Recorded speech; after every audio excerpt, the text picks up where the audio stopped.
rapat tingkat pusat itu melihat letak geografisnya itu ada di wilayah Sumatera Utara berdasarkan batas darat yang sudah disepakati oleh 4 Pemda, Aceh maupun Sumatera.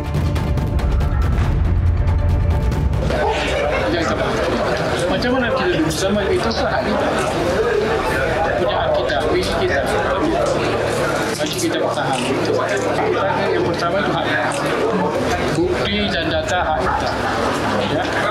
Kemudian secara histori itu hak sejarah, apalagi secara penduduk hak kita. Soal adanya geografi juga hak kita. Kan, ya kalau mau menyelesaikan. Ya saya kemarin saya datang ke sana, ayo menyelesaikan permasalahan kepemilikannya, jangan kita bahas di sini, nggak selesai itu barang. Kita bahas di Jakarta, ayo gitu. Kalaupun kita misalnya belum diundang, ya kita lah inisiatif kan boleh. Pak Mendagri saya rasa dengan sangat terbuka menerima siapapun gubernur yang akan berdiskusi dengan beliau, siapapun pejabat daerah yang mau berdiskusi dengan beliau. Saya rasa Pak Mendagri sangat terbuka. Jadi ya kalau mau bahas itu, ayo kita bahas sama yang memutuskan. Jangan kita bahas sama yang nggak memutuskan gitu. Boleh membuat kebijakan, apalagi yang riskan ini untuk mengganggu dan bisa mengganggu suasana perdamaian dengan hanya mementingkan satu teknik tunggal menarik garis itu. Dan padahal itu pun belum disepakati. Dalam negeri memutuskan untuk melakukan kaji ulang secara menyeluruh. Jadi insya Allah nanti hari Selasa akan dilakukan rapat kepada anggota Tim Nasional Pembakuan Nama Rupa Bumi yang kami sebutkan tadi, dan juga di situ akan kami minta kembali evaluasi secara menyeluruh dari tim ini, termasuk juga unsur Kemendagri yang selama ini terlibat dalam proses pembahasan.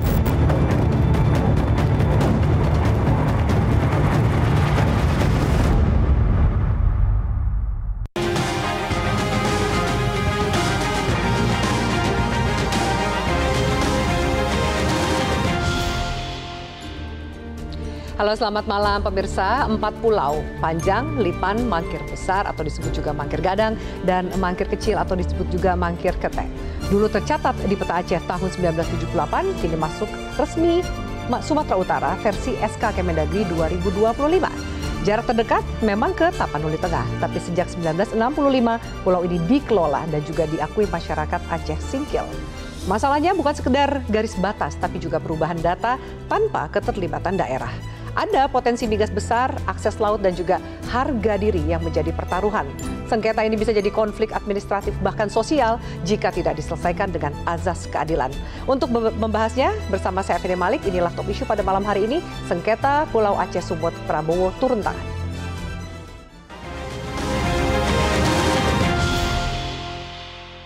Dan pemirsa, sudah hadir narasumber di studio Metro TV pada malam hari ini. Di sebelah saya ada anggota DPR RI, fraksi Partai Nasdem, Bang Muslim Ayub. Selamat malam, Bang Muslim. Selamat malam, Assalamualaikum warahmatullahi wabarakatuh. Waalaikumsalam.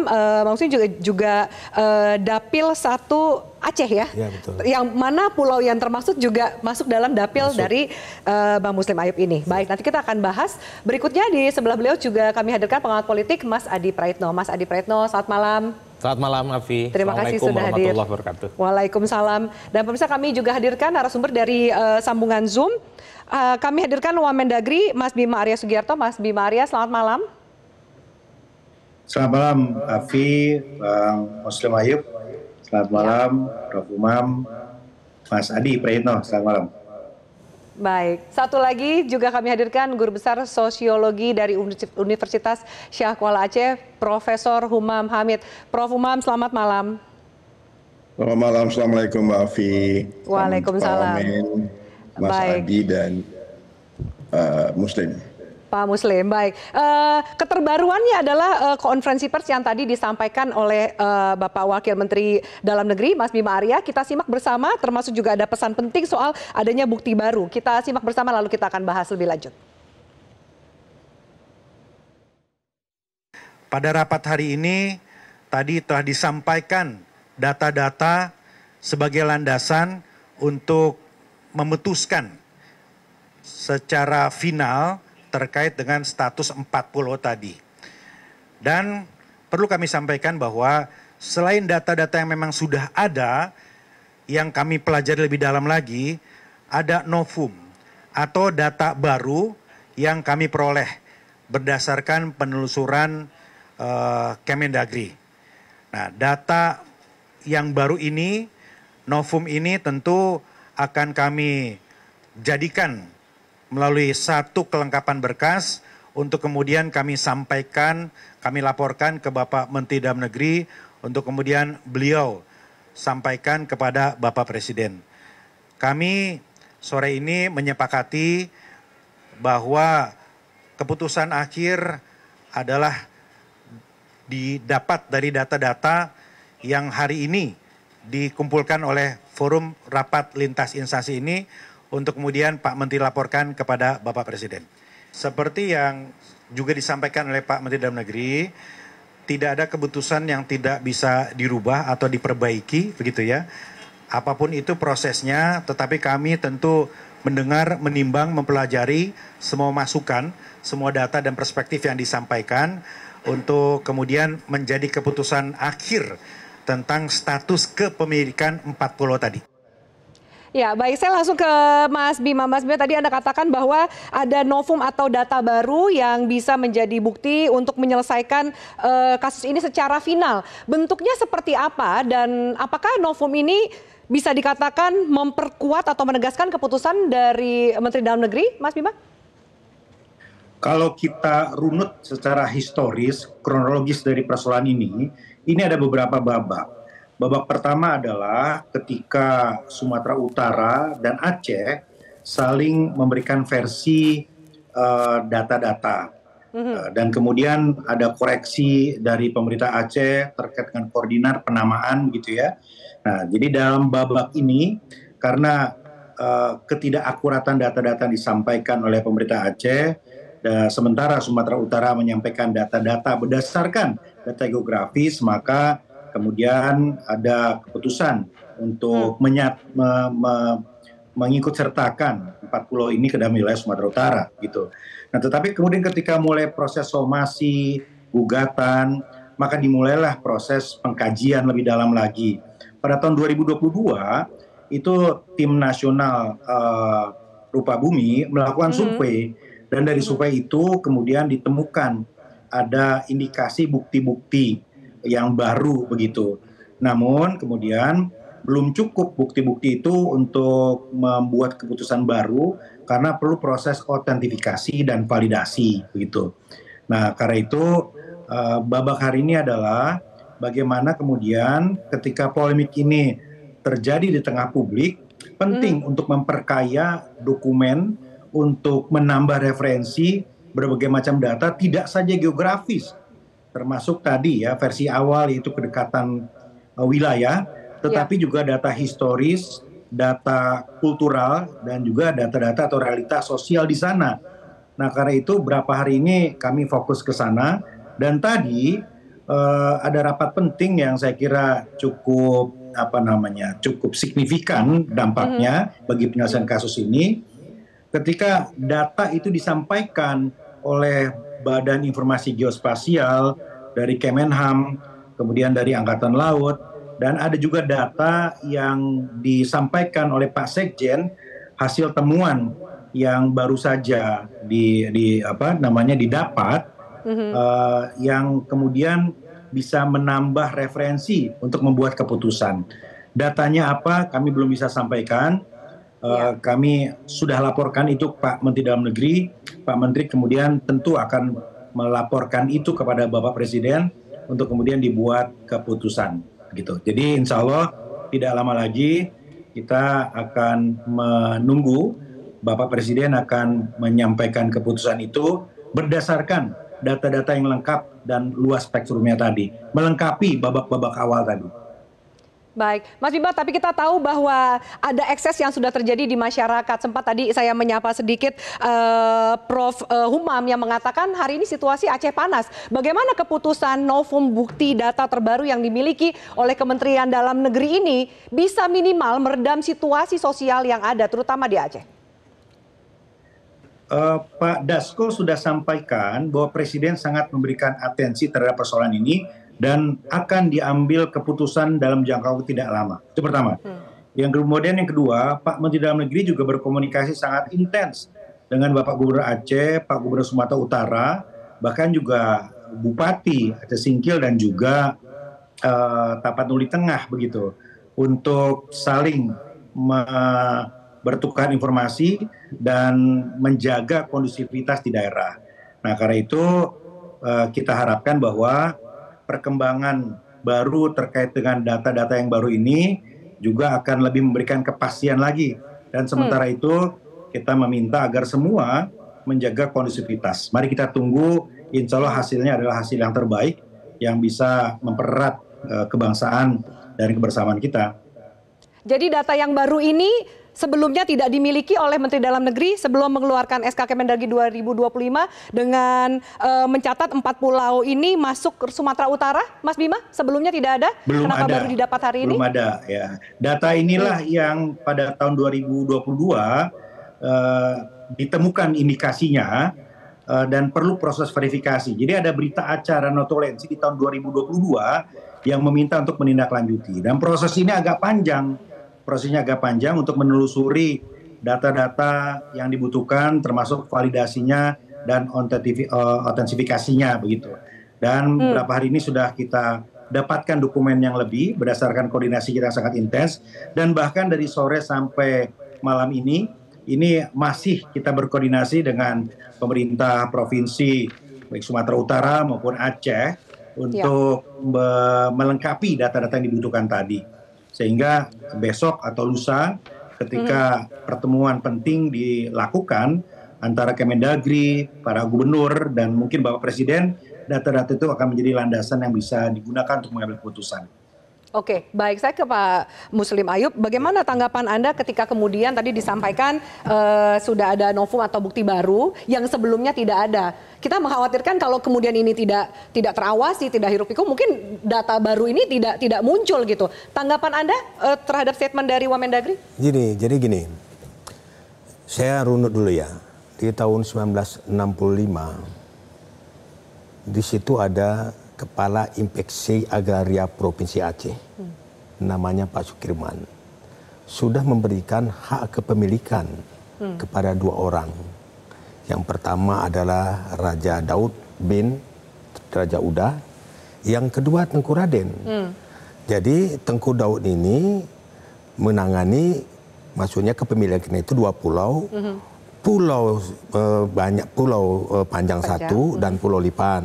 Itu ada sekitar 18 hektar dan 2,1 hektar.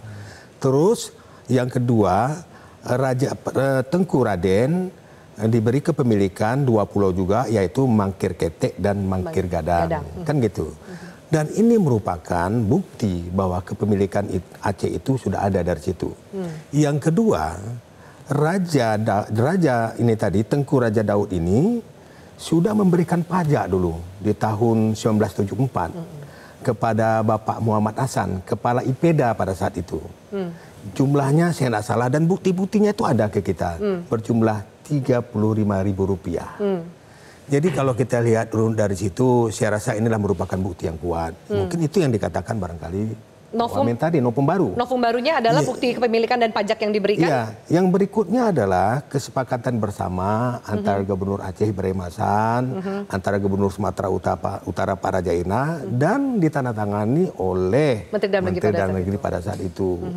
Yang berikutnya adanya kesepakatan antara Kepala Biro Pemerintahan Aceh pada saat itu Pak Sukirman dan Kepala Biro Pemerintahan Sumatera Utara Pak Nabire Ginting tahun 2022 menetapkan batas.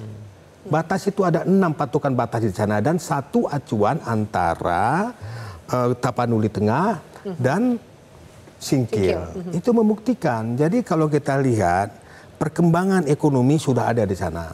Di sana ada kita bangun dermaga, ada di situ selain dermaga ada kuburan aulia lah, orang yang dihormati di sana.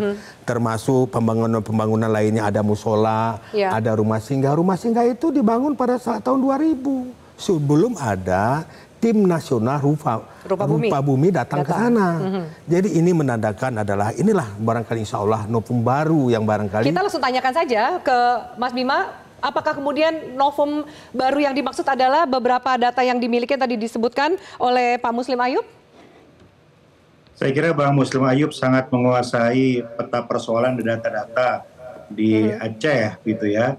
Ya betul sekali Bang Muslim, data yang disampaikan tadi adalah data yang kami miliki dan perlu sekali dicek validasinya. Karena ada data-data yang berupa dokumen asli, tapi ada data-data yang berupa kopi atau duplikasinya. Dan tentu ketika memutuskan, kita harus pastikan bahwa dokumen-dokumen itu masing-masing itu asli dan sesuai dengan sejarahnya. Jangan sampai kemudian di kemudian hari ada gugatan karena ada versi dokumen yang lain, ada versi yang lebih otentik dan lebih bisa dijamin validasinya gitu. Nah karena itu data-data yang kami miliki hari ini sebagian sudah disampaikan oleh Bang Muslim Ayub secara presisi tadi, dan ada beberapa data lainnya yang juga kami cek, kami dalami keabsahannya. Dan ya, sekali lagi kami optimis bahwa apapun nanti keputusannya ini akan didasari oleh satu berkas-berkas yang betul-betul valid dan otentik supaya tidak terjadi persoalan di kemudian hari. Ya, baik. Kalau kemudian tadi dikonfirmasi oleh Pak Wamendagri, Mas Bima, bahwa novum atau bukti barunya yang disebutkan oleh Pak Muslim tadi, apa artinya? Minimal di awal, bagaimana kemudian bukti yang tadi disampaikan bisa memperjelas situasi mengenai pemilikan dari 4 pulau ini? Jadi gini, saya bercerita sedikit. Tim Rupa Bumi ini kan turun di 2008 ya. Di antara verifikasi pulau Sumatera Utara itu ada 213 pulau. Dan di situ termasuklah pulau yang 4 tadi, yang termasuk wilayah Singkil. Di tahun yang sama 2008, itu 2008 bulan Mei. Di tahun yang sama di bulan Oktober, tim Rupa Bumi Nasional juga datang ke Aceh, memverifikasi 260 pulau di Aceh dan tidak termasuk 4 ini. Inilah sumber persoalan sebenarnya. Baik. Kalau dari jarak dari laut itu memang secara geografis memang itu adalah dekat dengan Tapanuli Tengah Sumatera Utara. Tapi secara historis, sosiologis dan administrasi tak terbantahkan itu. Tak terbantahkan itu. Provinsi Aceh. Saya mohon maaf ya, apa yang dikatakan oleh Pak Bima Arya tadi. Ini teman saya dulu waktu di PAN ya. Iya. Saya salut dan saya menghargai beliau, termasuk guru politik saya juga ini. Jadi saya belum tahu ada satu bukti otentik Sumatera Utara mempunyai kepemilikan terhadap pulau tersebut. Sampai sekarang tidak ada bukti otentik menunjukkan kepemilikan Sumatera Utara atas 4 pulau itu. Yang kedua, saya melihat tokoh-tokoh masyarakat Sumatera Utara, Tapanuli Tengah, tidak ada sibuk-sibuk masalah urusan pulau ini. Kalau mereka mempunyai hak, berarti ada yang berkomentar, tokohnya, anggota DPR-nya. Ini tidak ada. Ya kan ini pertanda apa? Tadi pagi saya mendengar konferensi, bukan ya, wawancara teman saya Bupati Tapanuli Tengah Masinton. Dia bilang kepada RRI, ya kalau memang ini tidak pulau kami, ya enggak apa-apa, kita balikkan aja ke Aceh. Ya dia tidak ngotot, ya gitu kan. Jadi ini suatu hal yang barangkali menjadikan kesepahaman kita. Pesan yang disampaikan ke publik gitu ya. Gitu. Oke, baik. Kita harus jeda. Nanti saya berikan kesempatan untuk para narasumber lain untuk mengomentari. Pemirsa, kami lanjutkan diskusi ini usai jeda. Tetaplah bersama kami.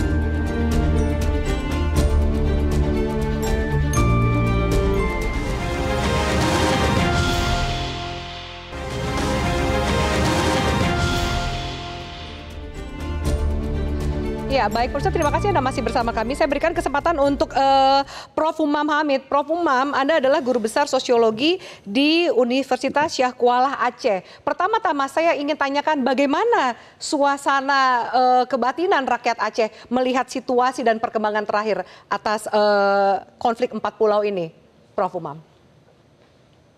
Baik Mbak Afi, saya berupaya untuk tidak provokatif gitu ya.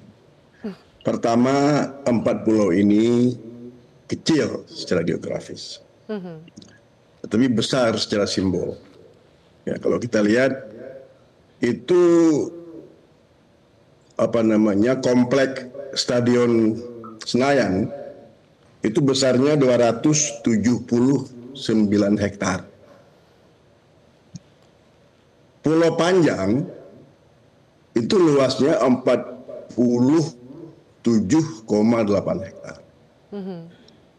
Kemudian Pulau Mangkir Besar, Pulau Mangkir Kecil, Pulau Lipan itu kurang dari 10 hektar. Totalnya 70 hektar kurang lebih. Nggak ada apa-apanya kalau ukuran itu. Ya kan? Seperempat dari luas Stadion Senayan, Stadion Gelora Bung Karno. Tetapi ini simbol ini. Ini simbolis. Ya. Dan kita juga ingat dan tahu bahwa bangsa kita ini tidak dibangun oleh garis-garis peta saja gitu. Ya. Tetapi oleh rasa memiliki yang tumbuh dari generasi ke generasi. Pulau-pulau tadi itu Pulau Panjang, Pulau Lipan, Mangkir Ketek, Mangkir Besar, itu kecil dalam ukuran, tetapi sangat besar dalam makna. Karena dari situ Aceh merajut relasi, merajut ingatan dengan laut, dengan sejarah, dan dengan Indonesia itu sendiri. Ini sukma, ini imajinasi kebangsaan ini. Jadi orang-orang di Aceh ini ya mungkin kalau kita lihat panas sosmed jangan peduli itu. Tetapi terasa tidak ada WA grup di Aceh ini. Apakah ibu-ibu pengajian, apakah Gen Z, apakah akademisi, apakah pengusaha yang tidak membicarakan ini. Ini tidak biasa saya lihat. Saya belum pernah melihat ada suasana seperti ini semenjak damai tahun 2005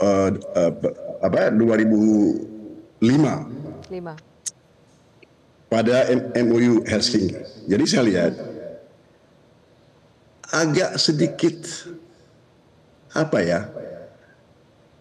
terasa tidak enak begitu. Orang-orang ada yang bicara banyak, ada yang diam. Ini menandakan bahwa apa yang dibicarakan oleh Pak JK dan Pak SBY ketika media bertanya kepada mereka berdua, Pak SBY tidak mau ngomong banyak, dia mengatakan hati-hati. Ya, kalau Pak JK, kalau kita dengar dia ngomong udah selesai gitu. Tapi saya nggak mau mendahului Presiden. Saya cukup mengerti Pak Prabowo juga mempunyai kedekatan emosional dengan Provinsi Aceh. Iya. Oleh karena itu, menurut saya hanya satu ingin saya sampaikan, bahwa usia perdamaian kita di Aceh ini baru hampir 20 tahun. Belum sampai. Dan ini perlu kita jaga.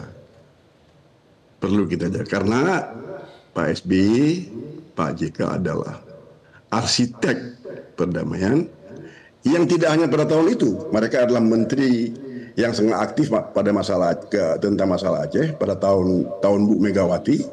Ya. Kemudian ketika mereka berkuasa, ketika mereka memerintah, mereka lah yang mengakhiri konflik yang ada di Aceh. Ya. Jadi oleh karena itu agak lain kalau persoalan rupa bumi, persoalan peta segala macam. Tolong hati-hati ini. Sangat hati-hati. Karena apa? Yang saya tahu, seluruh masyarakat pesisir, dari Sibolga, Tapanuli Tengah, sampai ke Singkil, itu mengakui bahwa pulau itu adalah milik Aceh. Ya. Bukan hari ini, generasi tua. Saya punya mahasiswa dari Tapanuli Tengah. Punya teman dosen yang dari Tapanuli Tengah. Itu nenek mereka, ayah mereka mengatakan jangan ribut lagi, sudahlah itu. Jadi menurut saya sekarang, kalaulah kejadiannya dengan 2 skenario. Kalau keempat pulau itu tetap di Aceh, penduduk terpenduduk di tengah tidak kehilangan secara sosiologis. Ya. Ya. Tetapi kalau pulau itu tidak lagi di Aceh, Singkil dan Aceh akan kehilangan untuk pulau itu. Apa dampak lebih luasnya di skenario kedua? Ya, kita nggak tahu. Tetapi yang pasti Aceh akan merasa kehilangan. Karena dalam imajinasi mereka, dalam kehidupan sehari-hari, itu memang pulau miliknya Aceh gitu. Nah, itu diakui. Nelayan Sibolga kalau ke situ mengakui itu. Nelayan Tapanuli Tengah juga seperti itu. Ya, baik. Baik, Prof. Umam, kami sudah tangkap. Maksudnya saya minta tanggapan dari Mas Bima. Tadi Prof. Umam juga menjelaskan kurang lebih situasi di Aceh, semua membicarakan. Mungkin ada rasa khawatir juga. Tanggapan Anda lebih jauh menjawab perasaan terutama masyarakat Aceh atas situasi ini dan menanti apa keputusan dari Presiden Prabowo. Kami tentu memahami suasana kebatinan baik di Sumatera Utara maupun di Aceh begitu. Jadi kami berupaya untuk mendudukan persoalan ini pada jalurnya secara proporsional karena tarikan-tarikan spekulasi itu cenderung akan membuat situasi tidak kondusif.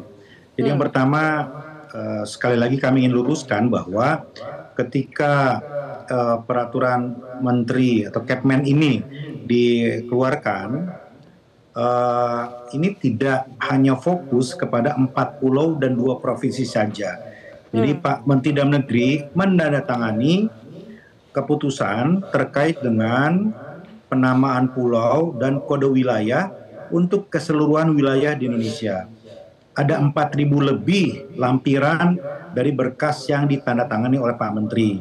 Jadi tidak tepat, sangat tidak tepat kalau dinarasikan bahwa tanda tangan itu, penyelesaian itu, keputusan itu hanya langsung kepada 4 pulau dan 2 provinsi tadi.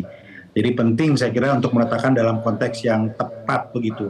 Pemutakhiran dari kode wilayah dan penamaan pulau, itu pertama.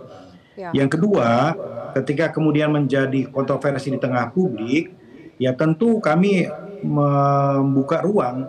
Pak Menteri meminta betul tidak saja menjaga kondusivitas, tetapi data-data harus dilengkapi. Yang disampaikan Prof. Umam tadi saya kira betul. Kami juga mempelajari, bahkan saya langsung berkomunikasi dengan beliau ketika beliau menyampaikan perspektif historis dan ada realitas sosial dan kultural yang harus dihitung. Ini yang juga dipesankan oleh Pak Menteri, bahwa jangan hanya data geografis, tapi data historis juga harus dilengkapi untuk melengkapi keputusan-keputusan lalu yang memang memerlukan pengkajian lebih dalam ketika ada polemik di tengah masyarakat begitu. Namun, nah ini bagian ketiga, tentu semua data yang disampaikan tadi, ini kami mendapatkan data cukup banyak, Afi. Ada dari akademisi seperti Prof. Umam, ada dari teman-teman DPR RI, ada juga dari pemerintah provinsi, begitu ya. Ada juga dari teman-teman anggota DPR. Dan data-data ini tentu kami bentangkan semua untuk kemudian kita cek validasi dan otentisitasnya seperti apa, apakah valid, apakah otentik begitu. Nah, untuk menghindari kemungkinan persoalan baru di masa depan terkait dengan validasi dokumen tadi.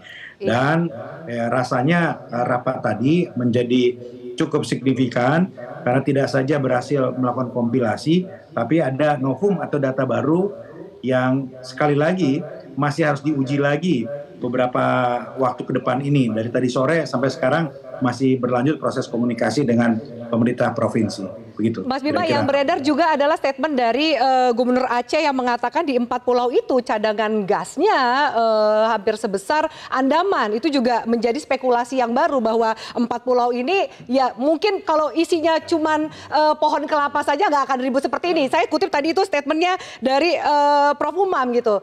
Bagaimana Anda meluruskan? Apakah ada kaitannya dengan kandungan gas yang disampaikan oleh Gubernur Aceh? Sejauh ini kami belum mendapatkan informasi dan data yang presisi tentang potensi sumber daya alam di sana, belum ada.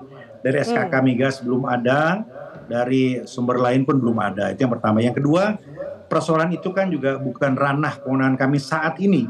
Saat ini ya kami hanya fokus saja untuk menelusuri data-data geografis, historis, dan kultural tadi yang dibutuhkan.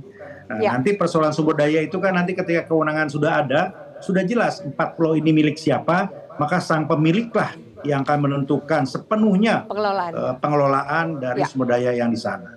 Baik, Mas Bima Arya, terima kasih banyak untuk waktu dan diskusi kita di Top News, di Top Issue pada malam hari ini. Kami akan jeda pemirsa, adakah kaitannya dengan juga kalkulasi politik? Mas Adi akan menjawab usai jeda, tetaplah bersama kami.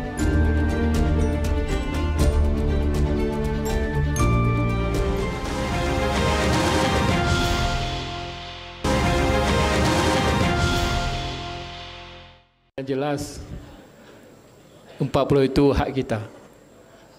Kita punya.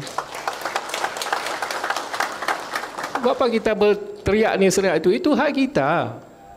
Mari kita slow aja, enggak apa-apa. Hai patih, tajam buat remulan, tajam buat rumput di Sabang, di Pulau Panjang. Kemenan. Tapi intinya kenapa sekarang berebut 4 pulau itu? Tahu tak? Itu kandungan energi, kandungan gas sama besar di Andaman. Itu permasalahan. Konfliknya ini kan masalah kepemilikan, ya kan?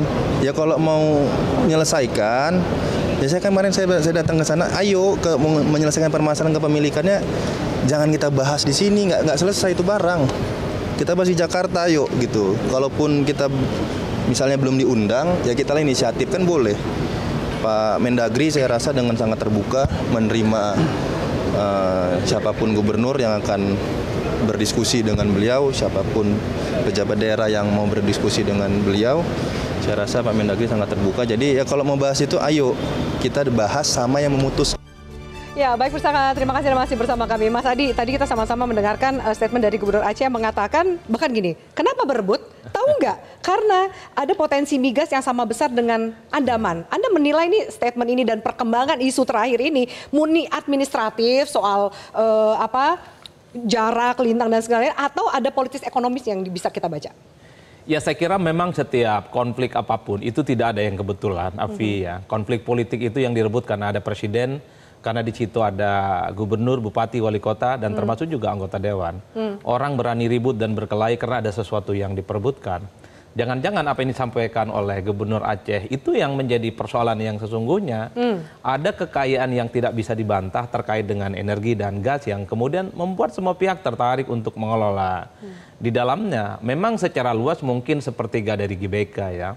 Tapi kalau kandungan alamnya itu misalnya, kekayaannya itu sepadan dengan Andaman, saya kira itu tidak main-main. Di kampung saya di Sumeneb, di kepulauan banyak tuh, tapi tak satu pun ada yang minat untuk mencaplok atau mengambil alih. Atau geser gitu atau ya, geser kemana, karena kekayaannya tidak seberapa. Oleh karena itu saya menduga ada sesuatu yang memang menjadi perbincangan publik per hari ini. Mungkin karena kandungan energi dan gasnya itulah semua, sehingga banyak pihak yang punya intensi untuk mengeksploitasi, mencari kekayaan alam, juga tertarik untuk mengelola itu. Karena kalau kita runut secara signifikan ke belakang, terkait dengan huru-hara soal kepemilikan 4 pulau ini kan terjadi sejak 2008. Saat itu tidak ada polemik kok, tidak ada kekisruhan kok, dan tidak ada yang kemudian mempersoalkan soal kandungan, soal siapa yang lebih otoritatif untuk mengklaim ini. Baru-baru ini saja ketika ada putusan dari Kementerian Dalam Negeri, maka disitulah muncul titik sumber, oh ini ada hadiah, oh ini ada semacam ambil alih wilayah dan seterusnya. Apalagi ditambah oleh pernyataan dari Gubernur Aceh. Tahu tidak kenapa ini diperebutkan? Karena kandungan kekayaan. Itulah yang saya sebut sebagai titik bagaimana kalkulasi dan memanasnya soal klaim 4 pulau ini. Nah yang kedua sebenarnya Afi, kalau kita mau jujur, apakah bisa keputusan Kementerian Dalam Negeri itu dijadikan sebagai otorisasi yang bisa diklaim soal kepemilikan sebuah wilayah dan kepulauan? Tentu tidak. Mestinya dikembalikan kepada undang-undang di atasnya, undang-undang terkait dengan otonomi daerah. Dan itu juga yang disampaikan oleh Prof. Yusril sebagai Menkumham. Menurut saya menjadi penting, artinya jangan-jangan ini hanya pengkodean wilayah, soal letak geografis. Tapi secara prinsip sebenarnya ini tidak bisa dijadikan sebagai klaim soal apakah pulau itu dimiliki oleh Sumut atau Aceh. Makanya harus ditelaah kembali bahwa sebenarnya secara hukum, payung hukum apa yang paling otoritatif untuk mengklaim sebagai sebuah kepemilikan. Kalau keputusan kementerian itu dijadikan hal-hal yang sifatnya mengikat tidak bisa dibantah, ya saya kira akan begitu banyak persoalan-persoalan hukum administratif yang akan dipersoalankan kemudian hari. Karena kemudian Kementerian Dalam Negeri juga mempersoalkan terkait dengan keputusan Menteri 2008 saat itu, maka paling penting adalah Timnas ya, rupa bumi itu yang perlu dikumpulkan. Dari mana dasarnya kemudian menyebutkan secara administratif 4 pulau itu menjadi bagian dari Sumut. Kalau kita mendengarkan pernyataan dari Bang Muslim, kita mendengarkan pernyataan dari Prof kita dari Prof Umam dari Syahkuala, itu secara definitif, secara historis dan secara sosiologis itu 4 pulau tak ada kaitannya sama sekali dengan Sumut. Itu semua terkorespondensi bagian dari Aceh. Di situ ada kerajaan, di situ ada administrasi, surat menyurat, ada perpajakan, dan secara historis sosiologis itu cukup dekat dengan Aceh. Bahkan saya baru hari ini sebelum OTW ke Metro ada namanya Forum Persatuan Mahasiswa Aceh Dunia nih, kirim ke saya. Intinya surat terbuka, termasuk juga disampaikan kepada Presiden, meminta satu secara administratif supaya hal administratif yang sudah diputuskan Kementerian Dalam Negeri ini dievaluasi dan mengembalikan 4 pulau ini kepada Aceh. Itu adalah suara namanya Forum Mahasiswa Dunia Aceh. Kebetulan jadi saya ini kenal isunya udah bukan mendunia. Isu lokal maupun nasional, sudah mendunia gitu mendunia. Saya agak kaget ketika yang mengirim ini adalah mahasiswa internasional, ada di Cina, ada di Hong Kong, kemudian juga ada di Singapura. Bang, ini sudah menjadi concern kita bersama. Ini menyangkut Aceh, ini menyangkut harga diri dan macam-macam. Saya agak sedikit ngeri-ngeri sedap ketika di Morsos muncul ada referendum lah, ada Helsinki. Ini kan mengaitkan bagaimana memori terkait dengan Aceh, terkait dengan perdamaian Indonesia 2025. Apalagi pernyataan Ketua Komisi 2 ya, Bang Rifki Kartayusa mengatakan hati-hati dengan persoalan ini. Bukan hanya persoalan administratif, tapi bisa berpotensi menimbulkan disintegrasi bangsa. Bagi saya ini statement nggak main-main, karena yang ngomong adalah elit, anggota dewan. Dan Anda lihat ada potensi jika tidak diselesaikan secara adil dan bermartabat, ada potensi ke sana. Karena kalau kita melihat secara umum, untungnya Kementerian Dalam Negeri itu kan terbuka untuk dievaluasi, untuk dikoreksi, dan untuk digugat. Tapi bagi saya secara prinsip, memang keputusan yang kemudian diambil alih oleh pemerintah mesti harus hati-hati. Per hari ini yang kita dengarkan adalah apa yang disampaikan memang tonsnya bahwa 4 kepulauan ini lebih dekat ke Aceh secara historis dan sosiologis, meski secara fakta hukum, secara administratif itu lebih dekat ke Utara. Ini yang memang cari titik temu yang gampang. Untungnya Bima yang ngomong. Saya khawatir ada jubir Mas Bima yang ngomong gitu. Kalau ada jubir istana yang lain, khawatirnya ada seliktang yang kemudian membuat ini suasana semakin gaduh dan semakin tidak terkendali. Saya khawatir di situ, Afi. Baik, Pak Muslim, bagaimana Anda melihat juga tadi statementnya bahwa tidak ada kebijakan yang tidak bisa diubah atau diperbaiki? Apakah kemudian bisa dibaca sebagai sebuah angin segar untuk memenuhi keinginan dan harapan warga Aceh mengenai 4 pulau ini? Jadi gini, saya kan yang sayang ini kan Dirjen Adwil, Bang Saprijal ya. Dia kan sebagai dirjen yang membidangi wilayah. Dia kebetulan orang Aceh. Jadi keputusan rupa bumi ini kan harus disampaikannya juga. Tapi yang jelas, Afi ya, persoalan-persoalan yang sudah kita kemukakan tadi, ini jujur saya sampaikan, saya bukan lari dari apa yang kita bahas. Kalau sempat terjadi hal-hal yang tidak kita inginkan, saya yakin itu tidak akan terjadi. Apalagi ya, orang Aceh itu ribuan itu di Sumatera Utara. Ribuan, ratusan ribu ada. Dan orang Sumatera juga banyak yang di Aceh. Saya tadi baru ada 10 orang ya, orang Sumatera yang berada di Aceh ini marah. Ya marah ya, itu viral lah marah. Marahnya apa? Marahnya ke si Bobi ya. Dia bilang tak apa-apa, kita kan nggak tahu apa dampaknya ke situ kan. Cuman kan hari ini. Marah ke Bobi karena apa? Ya karena dia mengklaim juga, termasuk walaupun itu ada keputusan dari Menteri Dalam Negeri, secara nyata dia juga dari kesepahaman, kesepakatan dia datang ke Aceh. Dia mengajak pengelolaan bersama mengajak bersama, terus disarankannya diselesaikan di Jakarta. Harusnya yang menyelesaikan itu kan Menteri Dalam Negeri langsung yang memanggil mereka. Bukan Gubernur Sumatera Utara. Bukan Gubernur Sumatera Utara. Jadi tanda-tanda ini ada indikasi mungkin hal yang kurang baik lah didengar oleh masyarakat Aceh. Oke, baik. Prof. Umam, saya minta tanggapan Anda, termasuk sambil menanti apa laporan dari Kementerian Dalam Negeri, Menteri Dalam Negeri terhadap keputusan yang akan diambil oleh Presiden Prabowo. Apa yang bisa kita lakukan sambil menunggu keputusan itu? Usai jeda, Prof. Umam, pemirsa tetaplah bersama kami di Top Issue.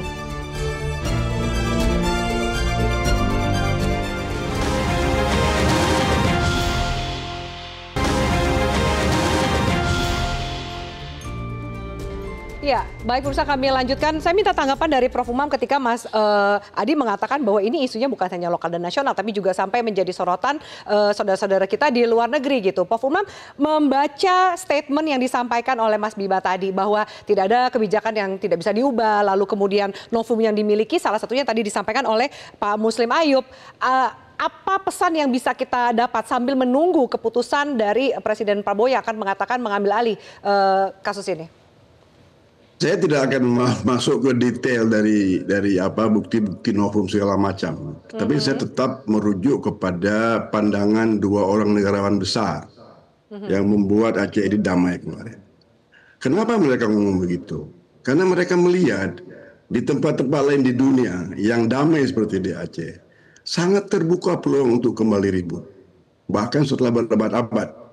Contoh yang paling terakhir, referendum di sebuah kawasan Spanyol Timur Laut dekat dengan Perancis, Catalonia, yang ibu kotanya adalah orang kita nonton bola Barcelona itu ribut. Kenapa ribut? Karena Mahkamah Konstitusinya itu mencabut sebagian, tidak banyak, sebagian poin dalam undang-undang otonomi Catalonia. Ya. Itu Mahkamah Konstitusi yang mencabut. Jadi di sini Pak Ditro minta kita tuntut ke PT UN. Di sana Mahkamah Konstitusi mencabut. Apa terjadi kemudian? Tahun 2017 meledak. 7 tahun setelah itu ada apa yang disebut dengan referendum sendiri oleh Catalonia. Dan sampai hari ini itu kawasan yang tidak sangat enak di Spanyol. Oleh karena itu sangat berhati-hati ini. Kata Pak, ini kan orang Jawa Pak SBY, tolong hati-hati, tolong hati-hati. Kemudian Pak JK mengatakan sudah selesai dengan tata batas 1956. Pada masa itu belum ada GPS, ya kan? Yang ada adalah penguasaan simbolik oleh masyarakat Singkil. Oleh karena itu, saya hanya ingin mengatakan, saya nggak akan mau berdebat tentang koordinat segala macam. Saya hanya melihat bagus juga tadi Mas Bima mengatakan histori sosiologis yang tidak dapat dibantah lagi. Itu adalah memang milik masyarakat Singkil. Baik. Jadi tolong, negeri ini banyak sekali tantangan kita ke depan.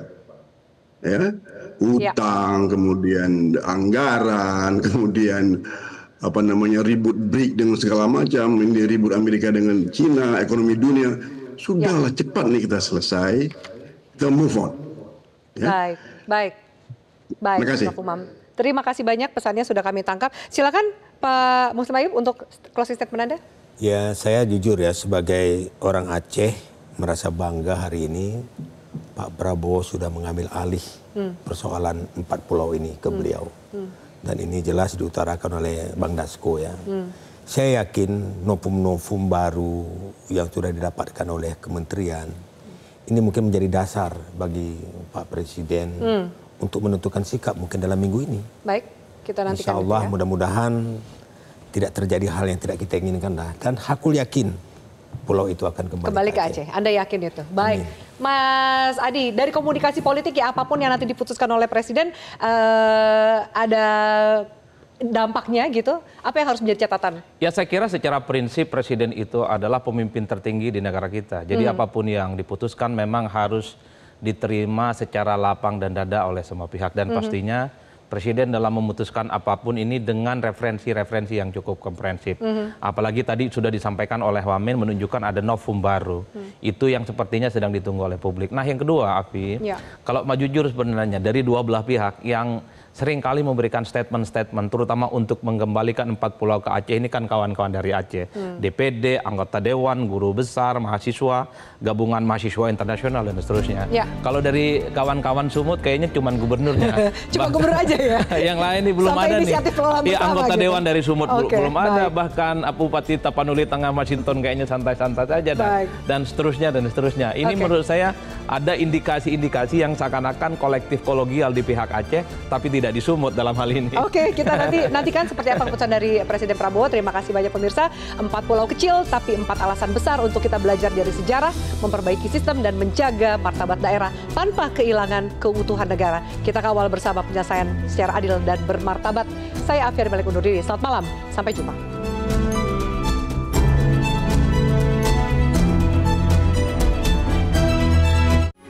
Metro TV